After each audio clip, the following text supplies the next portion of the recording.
Hello friends. ஆர்சிஎம்னா என்ன? RCM எப்போல்லாம் applicable ஆகும் அப்படிங்கிறத தான் இந்த வீடியோவில் பார்க்க போகிறோம். ஆர்சிஎம்மோட full form reverse charge mechanism. Normal GST ப்ராசஸில் சப்ளையர்ட்டேருந்து நம்ம ஏதோ ஒரு ப்ராடக்ட்டோ அல்லது ஒரு சர்வீசஸையோ வாங்குறோம் அப்படின்னா அதுக்கான ப்ரைஸையும் ஜிஎஸ்டி அமௌண்ட்டையும் நம்ம அவர்கிட்டயும் கொடுத்துருவோம். அவர் வந்து ரிட்டர்ன்ஸ் ஃபைல் பண்ணும்போது அந்த டேக்ஸ் அமௌண்ட்டை வந்து கவர்மெண்ட்டுக்கு பே பண்ணுவார். இதில் ரிசீவர் வந்துட்டு ரிஜிஸ்டர் பர்சனாகவும் இருக்கலாம், அன்ரிஜிஸ்டர் பர்சனாகவும் இருக்கலாம். ஆனால் சப்ளையர் கண்டிப்பாக ரிஜிஸ்டர் பர்சன் தான். ஏன்னா ரிஜிஸ்டர் பர்சன் மட்டும்தான் ஜிஎஸ்டியை வந்து கலெக்ட் பண்ண முடியும்.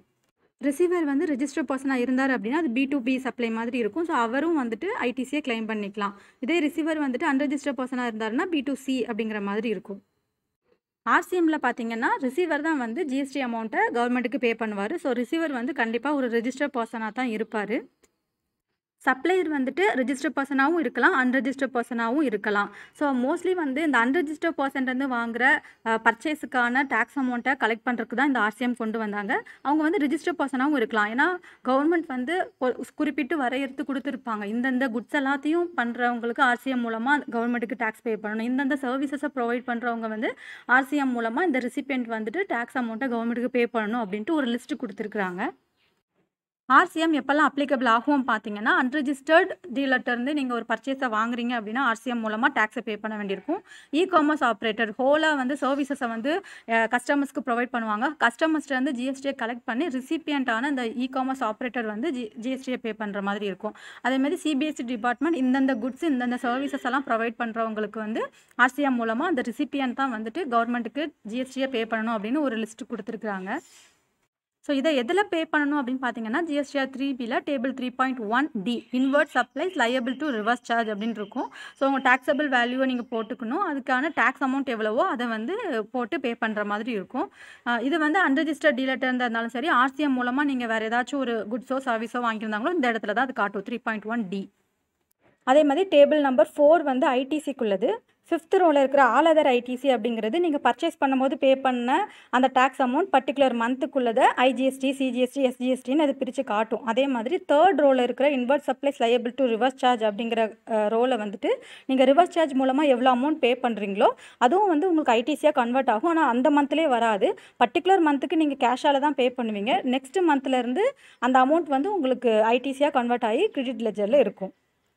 சேம் கான்செப்ட் தான். நீங்கள் சப்ளையர் ஒருத்தட்ட இருந்து ஒரு ப்ராடக்ட்டை வாங்குறீங்க, அதுக்கான ஜிஎஸ்டி அமௌண்ட் 10,000 rupees அப்படின்னா நெக்ஸ்ட் மந்த் அவர் ஜிஎஸ்டிஆர் 1 ஃபைல் பண்ணும்போது அந்த அமௌண்ட் வந்து ஜிஎஸ்டிஆர் 2Aல உங்களுக்கு ரெஃப்ளெக்ட் ஆகும். நீங்கள் ஐடிசியாக அந்த அமௌண்ட்டை சப்சிக்வெண்ட் மந்தில் கிளைம் பண்ணிப்பீங்க. அதே மாதிரி டேரெக்டாக இந்த ஆர்சிஎம் அமௌண்ட்டை வந்து கவர்மெண்ட்டுக்கு நீங்கள் பே பண்ணுறீங்க. ஃபஸ்ட் டைம் பே பண்ணும்போது கேஷாக கவர்மெண்ட்டுக்கு பே பண்ணிடணும். நெக்ஸ்ட் சப்சிக்வெண்ட் மந்தில் அந்த அமௌண்ட்டை வந்து உங்களுக்கு ஐடிசியாக உங்கள் கிரெடிட் லெஜரில் அவங்க கொடுத்துருவாங்க. நீங்கள் சப்சிக்வெண்ட் மந்த்துக்கு உங்கள் டேக்ஸ் லைபிலிட்டியை பே பண்ணுறதுக்கு அதை யூஸ் பண்ணிக்கலாம். ஸோ இது முன்னாடியே சொன்னால் தான் நீங்கள் ஜிஎஸ்டிஆர் 3B ஃபைல் பண்ணும்போது இந்த ஆர்சிஎம்மில் காட்டுற அமௌண்ட்டை வந்து நீங்கள் கேஷாக தான் பே பண்ணணும். ஐடிசி வச்சு பே பண்ண முடியாது. அதனால தான் reverse charge takes to be paid in cash அப்படின்னு அதில் கொடுத்துருப்பாங்க. கூகுளில் போயிட்டு ஆர்சிஎம் அப்ளிகபிலிட்டி அப்படின்னு டைப் பண்ணிங்கன்னா நிறைய லிஸ்ட் அவுட் ஆகும். அதில் வந்து சிபிஎஸ்சி டிபார்ட்மெண்ட்டோட ஒரு பிடிஎஃப் இருக்கும். ஸோ இதை நான் டிஸ்கிரிப்ஷன்லேயும் கொடுக்குறேன். இதை நீங்கள் ஓப்பன் பண்ணி பார்த்தீங்கன்னா இந்தந்த குட்ஸுக்கெலாம் வந்து ஆர்சிஎம் அப்ளிகபிள் ஆகும், எந்தெந்த சர்வீசஸ்க்கெலாம் வந்து ஆர்சிஎம் அப்ளிகபிள் ஆகும் அப்படின்ற மாதிரி கொடுத்துருப்பாங்க.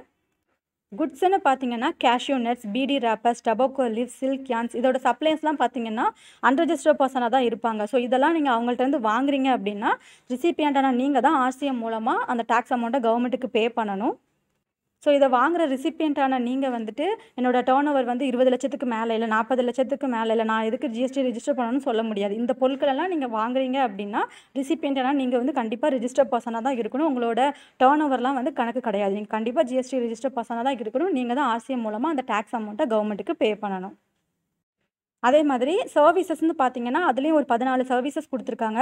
மோஸ்ட்லி இந்த குட்ஸ் டிரான்ஸ்போர்ட்டேஷன் ஏஜென்சின்னு சொல்லுவாங்க. ரோட் மூலமாக ஒரு இடத்துலேருந்து இன்னொரு இடத்துக்கு பொருட்களை கொண்டு வருவாங்க. அந்த மாதிரி சர்வீசஸை ப்ரொவைட் பண்ணுறவங்க இந்த கேட்டகரியில் வருவாங்க. அதே மாதிரி இன்சூரன்ஸ் ஏஜென்ட்ஸ், நிறைய கவர்மெண்ட்ஸ் ப்ராஜெக்ட்ஸு, அதே மாதிரி ஒரு மோட்டார் வெஹிக்கிள்ஸை வந்து ரெண்ட்டுக்கு எடுக்கிறீங்க. ஆனால் அவங்க வந்து ஜிஎஸ்டி வந்து 12% வாங்கலை, 5% வச்சுருக்காங்கன்னா அவங்க ஆர்சிஎம்மில் வருவாங்க.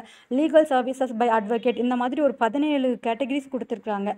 இந்த மாதிரி சர்வீசஸ்லாம் ப்ரொவைட் பண்ணுறவங்களா இருந்தாங்கன்னா ரிசிபியன்ட் யார் அந்த சர்வீசஸை வாங்குறாங்களோ அவங்க தான் ஆர்சிஎம் மூலமாக கவர்மெண்ட்டுக்கு டேக்ஸை பே பண்ணணும். அவங்க கண்டிப்பாக ஜிஎஸ்டி ரெஜிஸ்டரும் பண்ணியிருக்கணும். ஏன்னா ரெஜிஸ்டர் பண்ணால் தான் ஜிஎஸ்டியை கலெக்ட் பண்ண முடியும், கவர்மெண்ட்டுக்கு பே பண்ணவும் முடியும்.